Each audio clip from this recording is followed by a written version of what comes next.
And especially being on the second season, you know, it was one of those seasons where they were trying to work out the kinks and things that didn't go well in the first season and trying to implement them in the second season.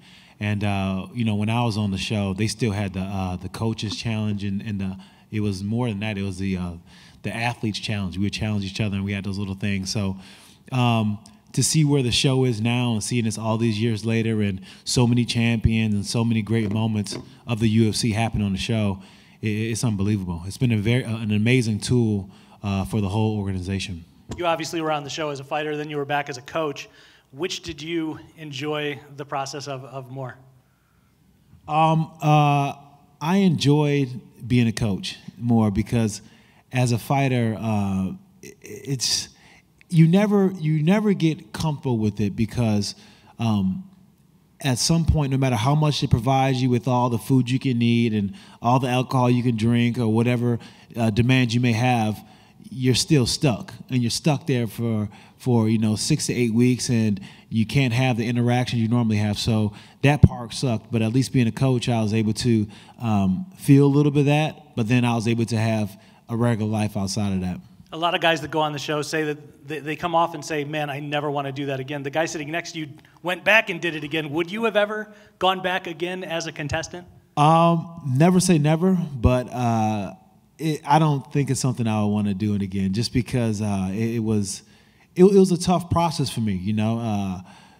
And especially now, mentally, I'm just like a different fighter altogether. Like for me, going into the house, I was used to fighting tournaments, and that's all I ever fought in before. So fighting a tournament wasn't that bad. But now, after being served up one fight every, whenever I ask for one or whenever I get scheduled one for one, I got kind of pampered in a way, and I'm not really built like that no more. You know, before I would during the season of The Ultimate Fighter, I got hurt a couple times, but I still had to tape it up and fight. So I'm not built like that anymore to do that. And then, Eddie, for you, what made you want to go back and do this again? When they called you and said, this is an opportunity that we're going to give you, why do it again? To be quite honest, I don't know what I was thinking. It was surreal. Like, you don't get a chance to get, a second opportunity like I did. And for me, most people thought it was kind of crazy. Why go back when you already won it all? There's really nowhere else you could go. But once I kind of, let it all sink in, I felt like I had a lot of unfinished business. I feel like, people say the season was redemption, but it's more like a redemption thing for life. Like, we all go through different things that some people don't want to talk about, don't want to discuss, but I just felt that my true potential was never reached. I would always perform well in the gym versus world champions, but the fans, the people that I want to see, showcase my abilities in the cage, that was never reached. And I figured that was the best way to do it, was on a stage like that in The Ultimate Fighter for the second time. You weren't the only one, obviously, in the house that had been there before, but as you went into it, did you feel like that gave you an advantage this time around, knowing how the process worked and everything like that? I think Rashad said it best. You kind of can never be prepared for that, because once you go through it once, you kind of block out all those memories of the hard times. Because I feel like I've been through a lot in life, but that's probably one of the toughest things I ever did, especially when you're a father, when you're a provider. To be away from your family, to be away from your comfort zone, to be away from your coaches, it's a completely different element. And it's tough. But as far as being there before is an advantage, knowing what you get into, I feel like they've been doing it for, 25 seasons plus the other international stuff. They know how to create the perfect science experiment. And it's always some twist that you're just not prepared for. Did you like it better the second time around or the first time? Believe it or not, I loved it the second time more for some reason. I'm just guessing that it was a little bit different. Not as many pranks, veteran fighters that, came in there with one goal in mind, and it wasn't to make a name for themselves as being a prankster, but as an actual fighter. So the veteran guys being in the house was definitely a lot better than some young rookies, myself included. Eddie, having gone through this prior, a lot of fighters will talk about the biggest opponent on this show is making weight so much in such a short amount of time. Was that the case for you, that almost becomes the biggest challenge, more so than even who you're fighting in the house?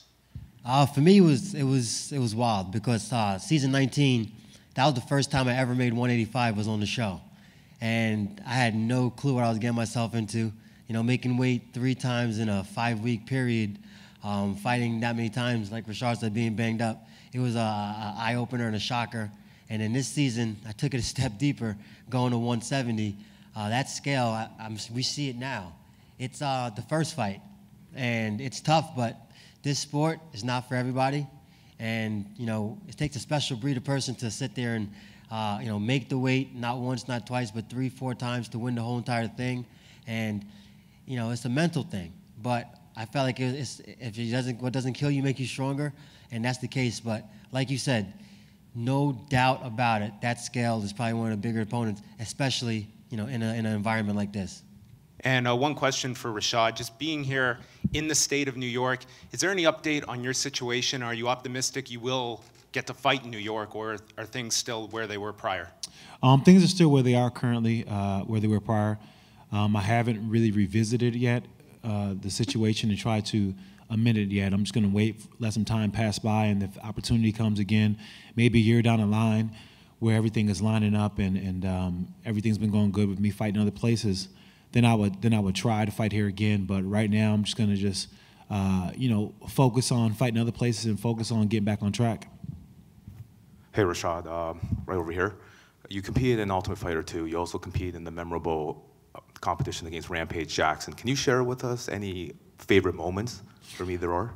I guess the favorite moment from the Rampage season was, when they put the chickens in the car. The pranks that they used to have pull off was just funny because I would spend most of my time really trying to coach the guys, and being a contestant on the show before, I had a different perspective and outlook on Rampage. At the time, Rampage was getting ready for the movie A-Team, so he'll miss most of the time because he was taking acting classes.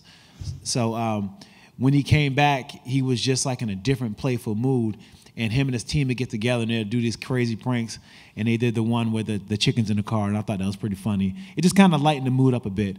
And, I remember when I was on the show, one of my favorite moments of the show was when I had a fight in the semifinals, and I had Matt Hughes as my corner guy. And at the time, me and Matt Hughes didn't get along, and he didn't even show up for our one opportunity to train together before the fight. So I'm just like, this guy is going to be terrible, and I'm going there pissed off at him. And then I come in there, and he kind of gives me that Matt Hughes smile and joke wrestling move, and then he's like, okay, Rashad, whatever happened before, it happened before. Let's not worry about that. I understand you have a hand injury, but what I want you to do is I want you to look at your hand, and I want you to punch him in the head as hard as you can with the head. As soon as you get out there. And I was like, why would I do that? He says, because then after that, you'll be able to fight because you won't think about it no more. And I did it, and it worked. Are you really shocked, amazed how the Ultimate Fighter, the evolution of the show has just become so popular, the brand? No, I really have, because the Ultimate Fighter is a great introduction for the sport for a lot of people who are watching for the first time. And it doesn't miss that mark. No matter how many seasons, it doesn't miss that mark, and it always engages new fans. So they have a winning formula for making it happen. So I'm not really surprised by how much it's been able to continue to be what it has been.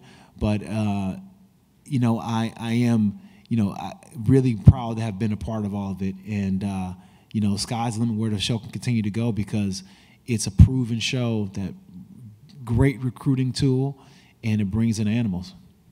And final question, Eddie, can you compare the Ultimate Fighter 25 to the Ultimate Fighter 19, the experience, the comparison between the two? The biggest experience comparison I could say is just the whole atmosphere. For me, the weight was obviously a big difference, going from 85 to 170, but just the mindset of all the fighters. I think mindset is everything. And whether, you're getting up, going to work, whether you're being a single dad, single mom, mindset is everything. And season 19, I feel like there was a lot of guys there for wrong reasons. Some guys there just to be on TV, some guys there, just to try to, get their 15 seconds of fame. Everybody on season 25 was veterans. I was probably the least experienced guy on the fight, that season. And every single guy, you could learn something from them. So it was just like a 6-week, fight camp. And guys were hungry, and it was just an awesome experience. And I enjoyed it, maybe because it's the most recent. I enjoyed it more than season 19. It had to be like, you know how I used to go to night school in CCC, and all the adults who actually paid their own money and were like had real life, they would come to class, and the questions that they asked were a lot different than the students that were my age. So it probably had to be a lot different with adults with a real objective behind, you know, being inside there versus, you know, kids who just want to have a good time. This guy's good. Question for Eddie. Eddie, you might remember speaking to me in Dublin when you came over as a guest fighter for UFC Dublin. At the time, you had a legalized MMA New York T-shirt on. I don't know if you remember it. But now that we're 3 years later, MMA is legal in New York. Is your plan to get onto a fight card in New York, obviously, as soon as you possibly can, or what's the plan? Listen, I've been politicking. I've been literally, I've been fortunate, man. I'm really young in this sport, and I was able to grow up in front of all you guys. Like, I grew up in the UFC, and I wanted nothing more than to fight in front of my, you know, my home crowd. And it's a little bit bigger than me. The sport itself means everything to like Rashad, to Matt Serra. I almost, you know, feel bad that Matt, being a legend, never got a chance to fight in front of his hometown.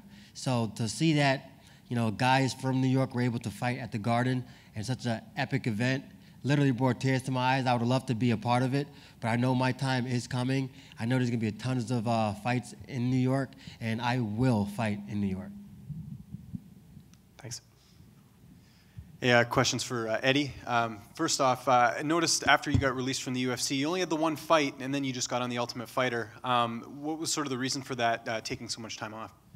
I'm a little bit different, man. Like, I came in with a business background. I was always in finance. I picked up fighting almost on a bet because I went to UFC 101 to watch Anderson Silva fight Forrest Griffin. And I was in that arena, and I was compelled, just like watching, you know, this whole entire clip. I said, that was me. I went into this arena, and I was like, I want to give this a shot. My family thought I was crazy. I was making good money to leave a cushy desk job. They thought I got hit in the head before I even got hit in the head. And I was just passionate about it. So for me, it means like everything. Like, I literally just, after getting out of the UFC, I reevaluated why I was doing it. Because a lot of times we lose, you know, focus, and we lose that mindset. So I wasn't going to be one of those guys that just takes a fight just to take a fight. It had to make sense for myself. It had to make sense for my family. So I was just building my own businesses on the side and waiting for the right opportunity. And everything happens for a reason. That opportunity came. Some people thought I was crazy. I turned down some offers at some bigger promotions, but I just didn't want to feel tied up and feel like I was fighting because I had to. I wanted to do it because I wanted to. And without revealing anything on the show, who did you sort of develop the best relationships with on the show as far as some of the guys on there? I was fortunate that, you know, being on season 19, I knew nobody going into that season. This season, I, you know, built some relationships with some guys, and I had, you know, Diego Lima already on the show already, that we went through, you know, battles together, and I had a brotherly, you know, bond with him. And I made a promise myself not to get attached to anybody, but, you know, when you're in, you know, locked up with, you know, 13 other guys, 14 other guys, you know, that whole entire time, you know, things happen. Like, you build bonds with guys when you go through battles, wars, you know, you just build a bond. So I got close with everybody, man. That was the difference when you're talking about a veteran group of guys. It's a brotherhood. You know, when we fight, you know, we're in, the 1% of people on this planet doing this. So I had a pretty much good bond with almost everybody. Maybe one person I didn't click too well with. I guess you have to wait to see that. Sure. And just got a quick question here for Rashad. When would you like to get back in the cage, you know, regardless of New York? Do you sort of have that mapped out when we could see you in the cage again? I'm looking to fight in July, and, you know, I want to get 3 fights in this year. I think that's one of the biggest things that's been off about my game is the fact that I haven't been competitively consistent enough. And I think that once I start, you know, getting some fights under me and just get some more octagon time, then I'll get different results. But I'm looking to fight July International Fight Weekend.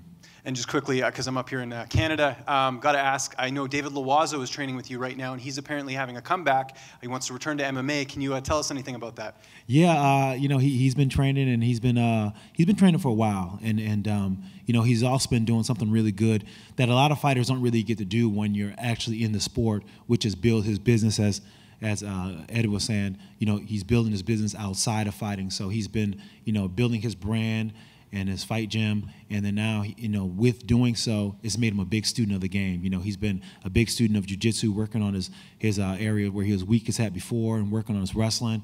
And, now, honestly, I think that he's better than he was before he left. So, if he does get a chance to come back, he's going to do some things. Hey, Rashad. Over here. I see you. A couple weeks ago, you said you wanted to fight Anderson Silva, and then he was booked against Kelvin Gastelum, and now Gastelum is out. Does that still interest you, even though he's probably going to remain on the card in June? Yeah, it definitely interests me. I want to talk to my guys about that and see if that's something that can happen. But Anderson's one of those guys who, I think the world about, and I think that he's, probably one of the best fighters ever to put on the 4-ounce gloves. So a chance to fight him would just be amazing. Have you guys asked for it yet? I'm not really too sure. I got to speak to Ali about it, my manager. Okay. And I'm just curious, since we saw Rampage up there, you'll always be linked to Rampage. Yeah. Did you see his fight last week? And if so, what did you make of it? I did see his fight last week. He had his moments. Actually, he did a lot better than I thought he was going to be, especially once I seen him and seen how big he was, But, he still shows that he has a lot of power in his hands, and he still shows that, he's got that dog inside of him, which is important, because when you're has been successful as he's been, and life is a bit different, not as hard, and a little bit of the dog dies, but he still has that dog in him to fight. The fact that he can dig down deep and still push it to try to win a fight. If he wants to keep fighting contractually, he has to come back to the UFC. Does that fight still interest you, or are you over it? No, I would love to fight Rampage if he came back, and I mean, I don't see him ever making anywhere close to 205 again. But if he wanted to do a fun catch weight, yeah, I'll do a fight with him. I mean, at this point, I would love to just have a fun fight like that and just do something to make the fans cheer. Okay, and just a question for you, Eddie. 10 years ago today, Matt Serra knocked out GSP to become the champion. I'm wondering, where were you that night? Did you watch it live? And if so, what was going through your mind when you saw a fellow Long Island guy become champion? It was awesome, man. I remember it like it was yesterday. I was probably one of the first fights I watched, and watching Matt do that, being a Long Island guy, growing up 10 minutes away from him, he was like a legend in our state, and that was awesome because I think GSP is one of the top 5 greatest ever, especially at that weight, and he was the underdog. That was like the true Rocky story, and I'm always the underdog in life, man. I always root for the underdog, so just watching that, it means a lot, and it's just funny how every life comes full circle. Never in 1,000 years watching that fight, I would think that would be my coach, and 10 years later, this guy's in my corner, and he's just not only a great fighter, he's a great coach, he's a great person, and a great father, so he's just a good all-around guy. Thanks, guys. Hey, Eddie. Whoa. So, you said you will fight in New York. What would it mean to you to fight in your home county on July 22nd at Nassau Coliseum? That'll be huge, man. That's my birthday, so Nice. That's actually that's my birthday wish now. That's it. So that'll be great, man. Literally to be able to fight 5 minutes. Our gym's 5 minutes away. 10 minutes, from my house would be amazing. I've been fortunate enough to fight in Vegas quite often, but with that fortune comes a lot of expenses. I have 4 boys. I can't make any girls, so they're at the age now where they want to come watch Daddy fight. They enjoy it. They like to see all the other favorite fighters. It's not me. But, it gets expensive, and fans, they can't just get up and drive and come watch me fight. It's cool watching on TV, but nothing beats being in that arena, feeling that energy. Fighting home, sometimes they say it can be a detriment because you put too much pressure on yourself, but that'll be a birthday wish come true. So who knows? That could be in the near future. And hopefully it comes through. And speaking on the redemption season, is there anything you can give us any inclination about how ferocious, even though he's a 135, or how big a personality Cody Garbrandt is? Cody's the man. Cody is awesome. TJ's awesome. I'm telling you this, I'm not being biased, but this season, I didn't get to see any sneak peeks besides what I just saw now, but I can't imagine all the footage they got. There's no way in the world that any episode can be boring. This is going to be action-packed from start to finish. Every single fight was unreal, like movie scripted. It's going to be a great season, so I think everybody's going to enjoy it.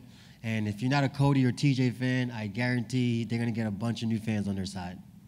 And Rashad, is there anything you could tell us from season 10, one of my favorite season, the heavyweights, from maybe a story of one of the fighters with McSweeney or Roy Nelson or Kimbo Slice? You said a story? Yeah, like that you and the fighter shared that maybe wasn't caught on camera? Oh, man, I can't even, honestly, I can't even remember. It's been so long ago, man. I mean, pretty much every day, every time Matt Mitrione came into the gym, it was always a story. He used to do this crazy thing where he would come up to me and he's like, I talked to my wife today. And I'm like, yeah, how so? And then he said, no, I just, up here, we had a conversation. And he would just say like some crazy stuff like that. And a couple times I even went to the production and I was like, hey, somebody should keep an eye on Matt because I don't think he's reacting really well to just being in the situation, because he got to the point where he was really, really stressed, and then he just started like, I'll catch him by himself, just like talking to himself out loud and answering himself out loud, and I'm just like, something's not right, man. But pretty much every single day that he came into the gym, it was always something crazy.